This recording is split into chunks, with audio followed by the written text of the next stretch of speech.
Começa agora os 10 mil deles. O reality cast que faz o seu tempo render. Muito bem, meus amores, estamos chegando com mais uma edição do seu podcast Os 10 Mil Deles, episódio 44. Que loucura, hein?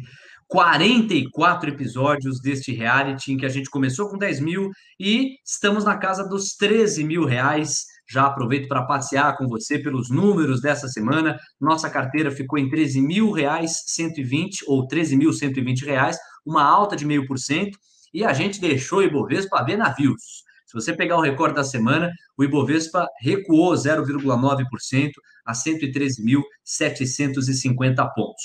O dólar, nesse recorde semanal, acabou aumentando 2%, moeda americana negociada a R$ 5,66, a pressão cambial não arrefeceu, e daqui a pouco a gente vai dimensionar os destaques aí da carteira, mas a gente começa com os fatos da semana. Não sei antes eu saudar o nosso capitão aqui nesse podcast, aquele que é responsável pelas estratégias, Carlos Castrucci. Seja bem-vindo, vamos juntos para mais uma.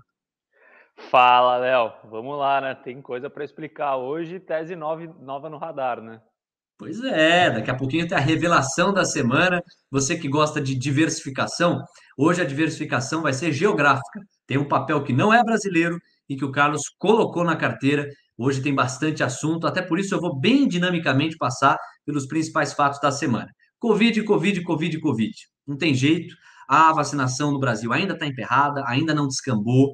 Hoje eu fiquei sabendo de uma iniciativa, o Paulo Guedes anunciou, ao lado dos empresários, do sócio da Van, né, o Luciano, e o Carlos Wizard, de 10 milhões de doses que vão acelerar o campo de imunização brasileira, assim como outras parcerias que estão sendo feitas para fazer com que a vacinação seja mais rápida. Sem isso, a economia não vai voltar ao nível que poderia atingir. A gente viu em janeiro e fevereiro uma movimentação econômica bastante forte, mas já travou tudo para março de novo em função desse trágico número aí de 300 mil mortes. A pandemia, vez ou outra, vai lá e descamba. Agora a gente está vendo um pior momento nesse sentido, dependemos de imunização, e a pressão do Centrão sobre a presidência da República está fazendo efeito. Um ano depois, pasmem, o Jair Bolsonaro fez um comitê para acelerar a solução de maneira integrada na busca aí para virar o jogo da pandemia. A pressão da opinião pública, a queda na popularidade dele e a pressão também do Centrão, tudo isso junto acelerou o processo. Vamos destacar aqui também, ó, no Brasil, a gente pode falar do relatório trimestral de inflação divulgado pelo Banco Central, aliado ao discurso de Roberto Campos Neto, que deu uma acalmada nos mercados, ou no mercado brasileiro, ao falar que, ao que tudo indica, o aumento de maio vai ser de 0,75 ponto percentual na Selic, levando ela a 13,5%. O mercado chegou a cogitar que isso pudesse acontecer com mais força ainda, de repente mais 1 ponto percentual já em maio, uma projeção mais forte da Selic, de repente até ultrapassando até o final do ano a taxa neutra ali de 5%, 4,5%, 5%. Campos Neto deu uma acalmada no mercado ao dizer que as teses não mudaram e que ele não vê espaço, não enxerga nesse momento um rompimento aí tão forte assim na Selic. Isso diminuiu bastante a inclinação da curva de juros, contribuiu para uma virada na cara dos DIs. Muito estresse no mercado de dólar e de juros em função de tudo isso. A fala do Campos Neto acabou sendo um alento, mas a pressão cambial não arrefeceu, o dólar subiu, chegou a R$ 5,66, como eu registrei há pouco, uma alta de 2%. E no exterior, os yields, o rendimento da título ou dos títulos de dívida americana no prazo de 10 anos, deram uma estagnada ali na casa de 1,60%, parecem ter encontrado uma certa estabilidade. O S&P caiu 0,1% na semana, e a notícia que contaminou muito os países emergentes foi demitido intempestivamente o presidente do Banco Central da Turquia, que subiu a taxa de juros dos turcos de modo a combater a inflação. O presidente da Turquia entendeu que a medida foi equivocada, que não se combate a inflação aumentando a taxa de juros. E numa canetada, tirou o presidente do Banco Central lá da Turquia. O mercado reagiu pessimamente mal, né? Porque é uma medida populista ao máximo, não vamos encarecer o preço do dinheiro, mantém os juros ali mais baixos, foi de 17% para 19% para arrefecer a inflação, mas não, medida populista prevaleceu e o presidente do Banco Central foi demitido. Claro que a lira turca despencou, o dólar se valorizou muito frente a ela, e em alguma medida isso contaminou o câmbio de outros países emergentes. Fotografia da semana é essa, né, Carlos? Os destaques internacionais e o destaque, ou os destaques nacionais. Algum comentário aí, algum complemento? Perfeito, Léo. Primeiro, só destacar aí a importância da autonomia do Banco Central, né? A Pois é. gente, a gente não sabe ainda se vai funcionar ou não, mas se funcionar como está previsto, esse tipo de caso dificilmente vai acontecer aqui no Brasil. E isso traz uma segurança para a economia de uma forma geral, né? Isso acaba cortando medidas populistas na política monetária também. E, assim, só para comentar, é claro que a gente no Brasil a gente sempre tem essas questões políticas, esses barulhos que contaminam de certa forma o mercado, mas o que realmente impactou o mercado nessa semana, especificamente no Brasil, fora a questão do Covid, é claro que está impactando os mercados ao redor do mundo, é justamente a questão da Turquia, né? Por se tratar de um país emergente, assim, quando você tem que pensar que o investidor internacional, estrangeiro, ele olha países emergentes, e Turquia é um país emergente, Brasil é um país emergente, é quase que tudo a mesma coisa, assim, para eles. Então, quando você sobe o risco de um país emergente, como é o caso da Turquia, automaticamente os fundos estrangeiros, os governos estrangeiros que investem em países emergentes ligam um sinal de alerta, e isso acaba impactando o mercado brasileiro também, inevitavelmente. Então, por isso que a gente viu principalmente esse estresse no dólar e nas taxas de juros aqui, que, na minha opinião, estão em patamares já, de certa forma, distorcidos, né? A gente pega os juros longos ali, passando de 9% ao ano, assim, é algo que eu acredito que não tem mais muito como ir para cima, desde que não seja feita nenhuma bobagem muito grande em Brasília. Boa, Carlão. E vamos falar da nossa carteira. A carteira que ganhou do Ibovespa subiu 0,5%, enquanto o índice recuou 0,9%, repetindo aí a dobradinha. O destaque positivo, papéis da Lavi, crescimento de 6,7%, e o destaque negativo, Iochpe Maxion, um tombo de 3,8%. Quais os comentários que a gente pode fazer desses destaques para a gente já passar para a revelação da semana? Vamos lá para os Estados Unidos já já. Diga, Carlos. Bom, acho que assim, a diferença aí da performance da carteira para o Ibovespa foi muito a questão da baixa exposição a empresas comoditizadas, né? Foram as que mais sofreram essa semana. E questão da Lavi, nenhum fato novo, mas subiu de novo, acho que porque está barato. E a IOSP, mesma coisa da semana passada também, a questão da volta dos lockdowns, principalmente na Europa, isso impacta a operação da empresa na União Europeia e isso acaba assim, atrapalhando o preço das ações da empresa, mas nada novo. É, o petróleo derreteu, tanto o WTI quanto o Brent, em função de todas as restrições de circulação, sobretudo por parte da Alemanha, que acaba sendo um termômetro, né, da economia mundial, arrefeceu ali a certa tranquilidade, aumentou muito a restrição, o rigor, e com isso, a movimentação, de um modo geral, fica impactada, preço do petróleo despencou, a Iochpe Maxion depende de circulação, depende de movimentação de carro, de caminhão, faz as rodas, então natural que haja aí um reflexo negativo. A gente vai para a revelação da semana. Quando a gente falou de diversificação, num dos primeiros episódios, o Carlos falou que há várias maneiras de se diversificar. Uma das maneiras é a diversificação geográfica, ou seja, alocar em recursos que não estejam apenas e tão somente no Brasil, no nosso caso aqui, mas que estejam em outros países. E a gente vai dar esse passo agora. Senhoras e senhores, o Facebook passa a compor a nossa carteira de investimentos. Então vamos falar desse passo, da sua decisão, contar um pouquinho da empresa. Diga lá, Carlos. Bom, vamos lá, Léo. Acho que a questão da decisão, assim, é sempre importante a questão da diversificação geográfica, né? A grande questão aqui, que sempre me traz um pouco de cautela, é o patamar do dólar. A gente sabe que, por ser um investidor brasileiro, quando você investe numa ação estrangeira, você está exposto à variação do dólar, e com o dólar nesse patamar, eu acho que o risco é relativamente grande, a não ser que seja um patrimônio que você pretende manter em dólar, que não é o caso do fundo, né? Então, assim, eu estou começando essa diversificação geográfica e ela vai ser realizada aos poucos, e a ideia é justamente fazer ela sem exposição cambial, a não ser que a gente enxergue uma distorção contrária, né? Mas para evitar a questão da volatilidade e conseguir surfar no potencial de retorno da empresa. E aí, começando por Facebook, Bom, primeiro é uma empresa que todo mundo já sabe, né, liderada pelo Mark Zuckerberg, que foi o seu fundador e é o atual CEO da empresa.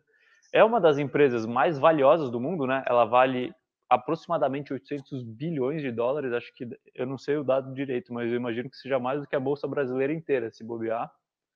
É dona das redes sociais de 4 das grandes, né? Facebook, Messenger, que é o aplicativo de mensagem do próprio Facebook, Instagram e WhatsApp. Para você ter uma ideia, Léo, de tamanho aqui da empresa, mais de 3 bilhões de pessoas são usuários de algum desses aplicativos do Facebook, do grupo, né? E diariamente a gente tem, hoje em dia, por volta de 2,5 bilhões de acessos simultâneos. Então, você vê que, assim, realmente o poder de rede que a empresa conquistou é gigantesco. A gente sabe que no médio e no longo prazo, o que dá sustentação e invariavelmente se traduz em sucesso ou fracasso, no caso das empresas, é a cultura. No curto prazo, o fluxo de caixa ali, né? Se a conta começa a não fechar muito cedo, a coisa rapidamente não vai para frente. Mas no médio e longo prazo, cultura faz diferença. Como é que é a cultura do Facebook? Eu sei que você foi estudar. Assim, a cultura é muito enviesada para o que o Mark Zuckerberg acredita, né? E quando você pega esse mercado de tecnologia, as pessoas envolvidas com tecnologia, apesar de dar as polêmicas envolvendo o Mark, essas pessoas admiram muito a questão o Mark Zuckerberg em si, por tudo que ele conquistou, né? E merece essa admiração. E isso traz uma cultura corporativa extremamente forte para a empresa. Então, ele é uma pessoa que não tem medo de se expor. Ele faz reuniões semanais com os funcionários, reuniões assim, ele abre uma videoconferência para responder qualquer pergunta dos funcionários. Então, é uma cultura bastante aberta e uma sinalização forte do quanto essa cultura se criou e é resistente é que até um pouco tempo atrás o Google teve que aumentar os salários oferecidos para os funcionários, porque estava havendo uma migração dos funcionários do Google para o Facebook e a atração de novos talentos estavam ficando em grande parte com o Facebook, por causa dessa cultura forte e dessa admiração do Mark Zuckerberg. E a gente sabe que assim, o mercado de tecnologia você precisa de evolução muito rápida, você precisa de cabeças impressionantes, e esse fato de você conseguir trazer, né, e reter talentos é muito importante para uma empresa desse tipo conseguir ter sucesso lá na frente. E aí até eu já vou engatar aqui, Léo, para o histórico recente da empresa. O que acontece? O Mark Zuckerberg ele tem um lema que chama Move Fast and Break Things. O que é?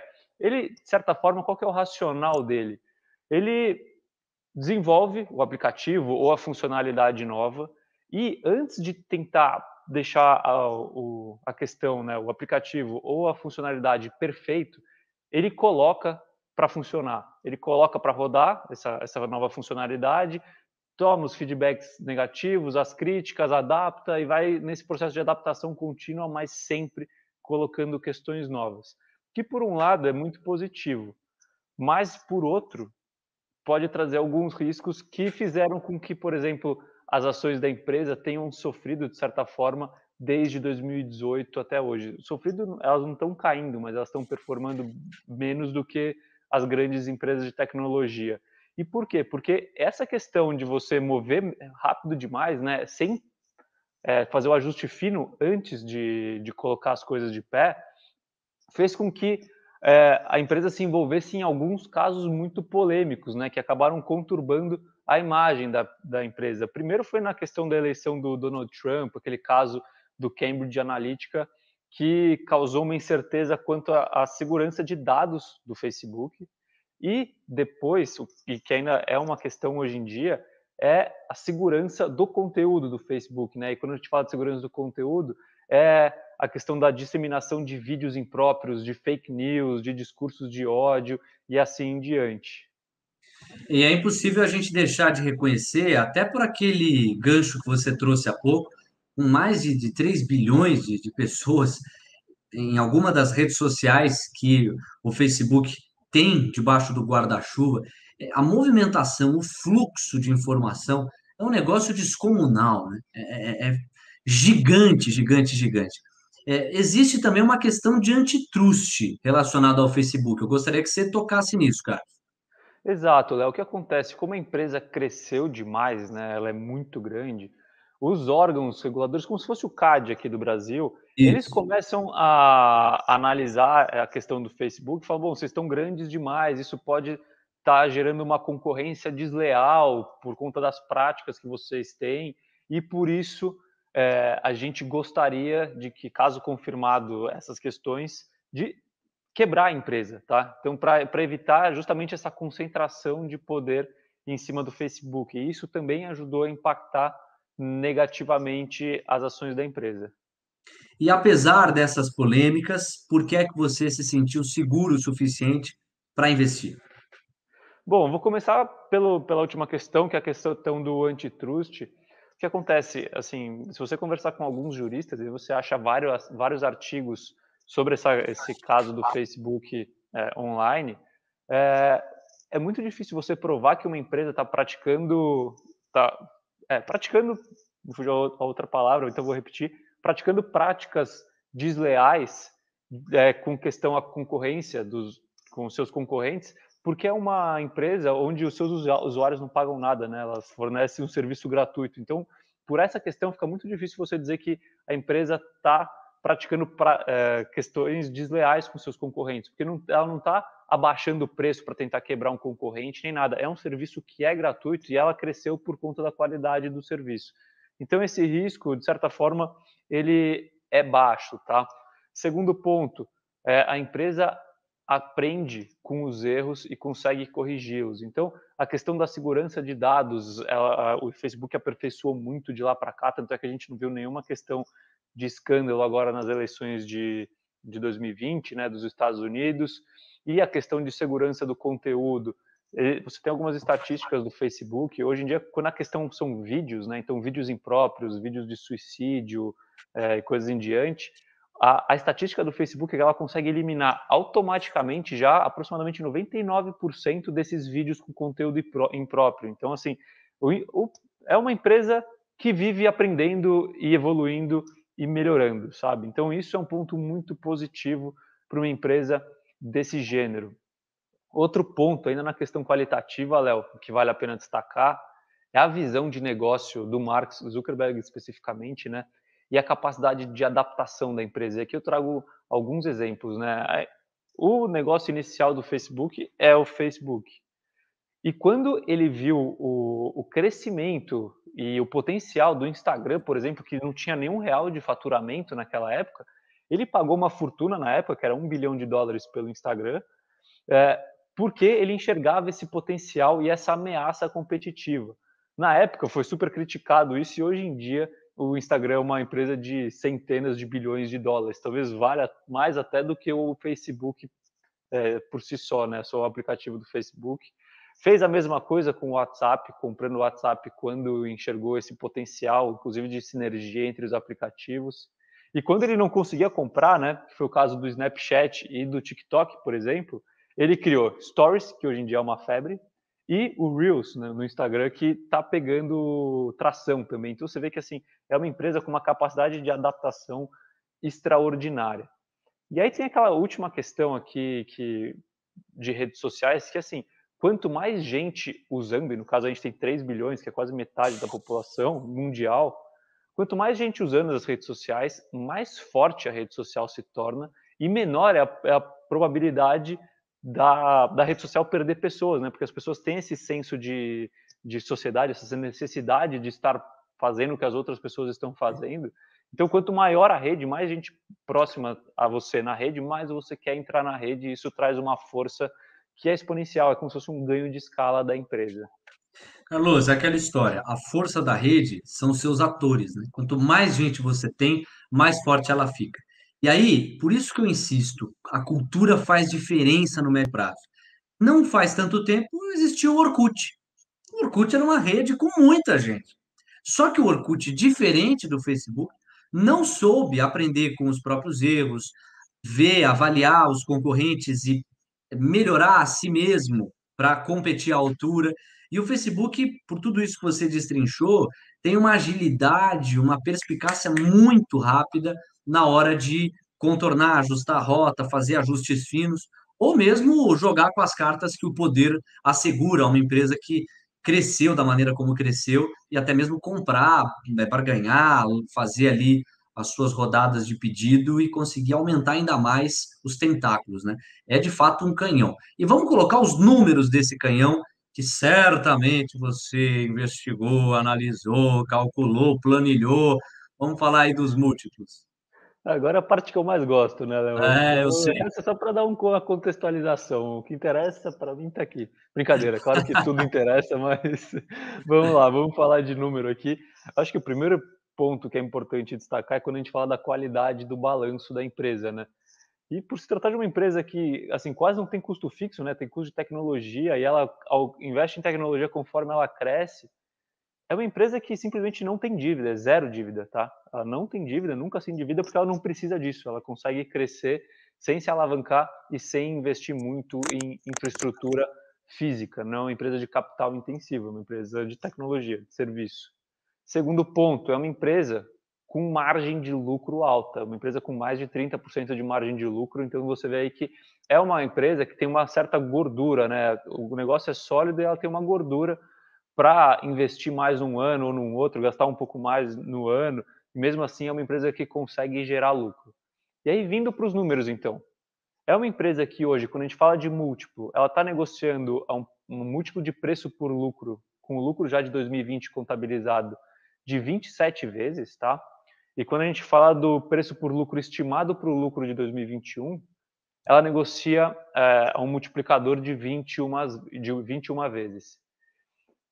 Então, pegando o múltiplo aqui, Léo, e aí o que a gente tem que comparar? O que define se um múltiplo está caro ou está barato? É o crescimento que a empresa tem potencial de entregar, tá? E quando a gente fala do Facebook, nos últimos 3 anos a empresa cresceu seu lucro mais do que 30% ao ano. Então você vê que é uma empresa que vem entregando lucro nos últimos anos, e se você aumentar esse horizonte, você vai ver que esse número fica ainda maior, né? Porque a base de comparação é menor. É, quando você fala de projeções de lucro futuro, então é uma empresa que vem gerando lucro. A segunda questão é, ela tem capacidade de continuar crescendo esse lucro? E se você pegar as projeções da empresa, é uma empresa que deve continuar crescendo os seus lucros num horizonte relevante, tá, de 15 a 20% ao ano. Isso, no mínimo, pelos próximos 5 anos. E, na minha opinião, essas projeções têm grandes chances de acontecer, tá? A empresa tem grandes chances de entregar esse crescimento de 2 dígitos, né, que é um crescimento bom.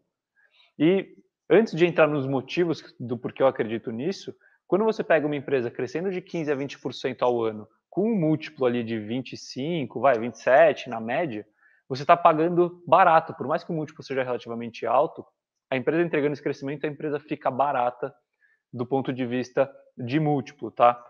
E, voltando então aqui, por que eu acho que essa empresa pode entregar esse crescimento todo, Léo? Primeiro de tudo, assim, 90% do faturamento da empresa é com publicidade.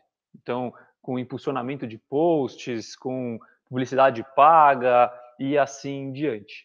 E até uma questão assim, um amigo meu abriu meu olho uma vez, a gente estava conversando, e ele me falou, nossa, se eu tivesse um dinheiro, eu com certeza investiria em Google e Facebook.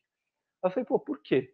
E aí ele me trouxe um fato que é tão óbvio que a gente não enxerga, que é o seguinte: qualquer empresa que você conversa, ou mesmo os IPOs que saem, quando você pega a apresentação da empresa, todas elas falam que vão destinar uma parcela relevante dos seus recursos para publicidade no Google e no Facebook. Então, só do crescimento econômico e da migração da mídia offline para mídia online, isso deve trazer um aumento de faturamento e de lucro, tanto para Facebook quanto para Google, relevante assim nos próximos anos, tá? E a penetração da publicidade online tende a aumentar ainda cada vez mais, ainda mais com a quantidade de pessoas consumindo o conteúdo e com a capacidade de direcionamento do conteúdo que você consegue ter, principalmente numa rede social. E até assim, por que eu acho que tem mais potencial de crescimento, por exemplo, no Facebook do que no Google, na questão de de publicidade. O Google tem outros negócios também, né? O Facebook, ele tem uma capacidade de atingir uma capilaridade muito maior. Por quê? Porque, primeiro, é muito mais fácil você divulgar no Facebook do que divulgar no Google. Assim, eu não conheço nenhuma pessoa que faz anúncio próprio no Google, porque não é simples. Você tem que contratar uma empresa, os tickets médios são maiores, você tem que entender do mecanismo de busca e assim em diante. Quando a gente fala do Facebook, aqui eu vou focar no Instagram, assim, uma pessoa pode simplesmente optar por impulsionar seu perfil pessoal, clica lá, escolhe o público que ele quer e manda. Uma loja pode fazer aquela lojinha virtual e pagar publicidade por isso, ou uma empresa pode pagar uma publicidade mais forte, né, aquele impulsionamento direcionado também. Então você consegue atingir tanto uma pessoa física, quanto uma pequena empresa, quanto uma empresa gigante. Você tem uma capilaridade muito grande e por conta do preço menor e da maior facilidade. Então, para mim, isso faz com que a penetração de publicidade no Facebook tenda a aumentar cada vez mais, né? E aí a gente está falando de 3 bilhões de usuários nessa plataforma. Então, a penetração aumentando, você aumenta o faturamento e, com tudo isso, eu acho que a chance do Facebook entregar esse crescimento de lucro é relevante. Vamos falar para fechar aqui de risco. Tem alguns aí no radar, né? Um que me ocorre fácil nós estamos falando de dólar, a gente vai estar exposto ao dólar, e aí tem pressão cambial. Mas não é só esse risco, né, cara? Perfeito, Léo. Outro risco que, assim, eu diria que é o mais relevante e é um risco que a gente não enxerga, mas é sempre bom ter no radar, é a questão da evolução do setor de tecnologia, né? Assim, se você parasse para olhar, por exemplo, 5 anos atrás, 7 anos atrás, você achava o Orkut o máximo e nunca imaginou que ia surgir um Facebook, que ia surgir um Instagram, que ia surgir essas ameaças. Até pouco tempo atrás, você nunca imaginou que um Airbnb seria uma ameaça para o setor hoteleiro, um Uber para o setor de táxi, entendeu? Então, o setor de tecnologia em si, ele evolui muito rápido. Se a empresa não conseguir acompanhar essa evolução e está sempre expandindo e melhorando, ela tende a, num espaço curto de tempo, sofrer por conta de um concorrente novo que a gente nem sabe se existe ainda, ou que talvez nem exista mesmo, tá? Então, esse é um risco muito relevante, por isso que quando você investe em empresas de tecnologia, você tem que acompanhar de perto a operação dela. O caso mais recente, acho que seria o Snapchat, né? O Snapchat teve uma febre por um tempo e abriu capital na bolsa e logo depois o Instagram começou com a questão dos stories e o Snapchat praticamente acabou. Então, é muito importante acompanhar essas empresas bem de perto. E a última questão, que também pode ter um impacto material nos resultados do Facebook, é a questão da tributação das grandes empresas de tecnologia, né? Assim, a gente está vendo uma movimentação global, seja nos Estados Unidos, na Europa, onde está tendo uma discussão muito grande de como tributar essas empresas e como aumentar a alíquota de imposto dessas empresas. Essas empresas pagam pouco imposto hoje em dia, porque é uma atividade que até pouco tempo atrás não era nem classificada, porque ela não existia, né? Então, caso a gente tenha um aumento de tributação relevante, por exemplo, no caso do Facebook, aí vai impactar todas as empresas de tecnologia, isso vai diminuir os lucros presentes e futuros da empresa, né? Então, esse é um risco que é muito bom ficar de olho, ainda mais com os governos precisando de dinheiro depois de terem se alavancado bastante. Então, é bom ficar de olho. Isso vai fazer com que o Facebook seja uma má empresa? Não, mas caso venha essa reforma tributária, dizendo assim, das Big Techs, aí é importante refazer conta para ver até que ponto continua atrativo o investimento. Que é uma possibilidade no atual governo Joe Biden, né? É uma questão que a gente vai monitorar de perto. O tempo voa, nós estamos chegando ao final desta edição e eu já estou sedento pelo próximo episódio, que vai ser o episódio 45, porque eu já sei que o Carlos vai tratar aqui de crédito de carbono. Eu já ouvi falar, mas muito pouco sobre essa história. É um assunto que está em voga.